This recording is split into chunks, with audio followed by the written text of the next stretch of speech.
Use the chomping thingy. Otherwise, it'll just be like that the whole time. Cheers, man. Thanks. Art. On this week's Making the Movie, we meet the artist known as Johnny Depp. Alrighty. From wannabe rock star to Hollywood bad boy, The rules. from Pirates to Peter Pan, and now to the Chocolate Factory. Join Johnny as he explains the philosophy behind his unconventional career and reveals the story behind his latest incarnation as the surreal sweets maker, Willy Wonka. Wow!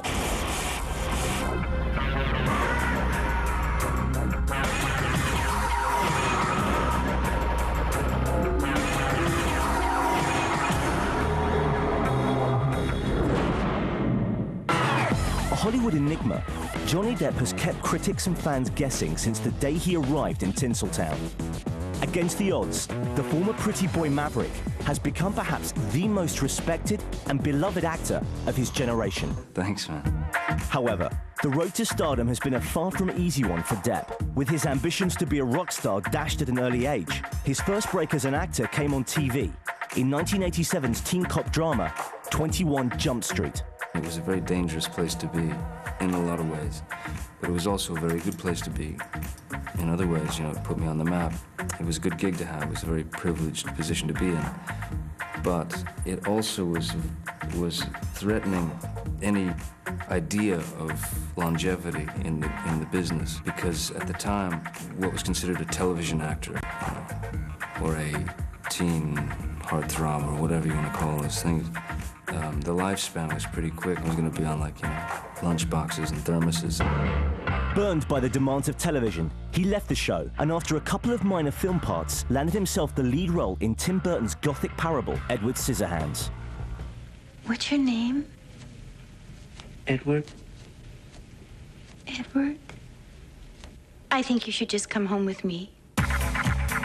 Suddenly, Depp was a bona fide movie star. I mean, I'm really great at what I do. And he began to revel in what Hollywood had to offer. For a lot of years, I was pretty sure that I was the guy who created self-destruction. I was hurtling at breakneck speed towards the flash in the pan, you know? Tabloid headlines combined with box office success only served to push Depp in the direction of seeking vulnerable, misunderstood characters who yearned for human connection. Moviegoers appreciated his gift for understatement in films such as What's Eating Gilbert Grape and as a cross-dressing auteur in Ed Wood. I like to wear women's clothes. What happened to me was I swore that I would never put myself in a position contractually where I was obligated to do something that I hated or didn't want to do, and that I would only do the things that I wanted to do, you know, and I would do things on my terms. Deciding never to be part of anyone else's machine, Depp has traced out a career arc of singular shape. His performances, as varied as the mafia infiltrator in Donnie Brasco, gonzo journalist Hunter S. Thompson in Fear and Loathing in Las Vegas, I mean, if a thing's worth doing, it's worth doing right. the whimsical detective Ichabod Crane in Sleepy Hollow,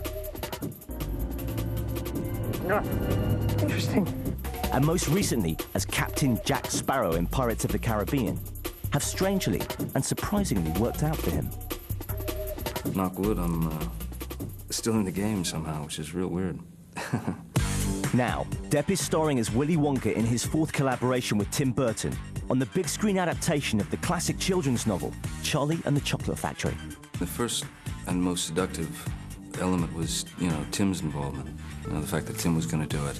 I was just very excited, you know, at the possibility of going back to work with Tim again, you know. When I read it as a child, there weren't many writers like Roald Dahl that would, you know, like adult writers for children. You know, it's become kind of more of a slightly common thing now, but at the time there weren't people that sort of got that kind of subversive, politically incorrect, kind of light, dark kind of humor all mixed together, and that's what really stayed with me. And it's like a book you can read as a child or as an adult and still kind of find something in it. I work at Soft Loop. I love the chocolate. I can see that. Taking his cue from the book and not the original 1971 film, Depp chose to base his Wonka on Dahl's descriptive dialogue and the vision of accompanying illustrator Quentin Blake. All my initial notes and reading was out of the book, so everything I took was directly from Roald Dahl. And what was amazing is, as important to me as his words and his sort of unique gift for dialogue, the Quentin Blake drawings were really, really important. Seeing Wonka, you know, that sort of stretched out kind of beanpole sort of thing, you know. The iconic image of Wonka with the sort of the cocked top hat, you know, was super, super important. The costume became incredibly important in terms of stance, you know. It made you stand a different way. The walking stick was very important. Having super perfect teeth, super white teeth. Putting those veneers in actually changed the shape of my face, which I thought kind of added another element to the character. Staying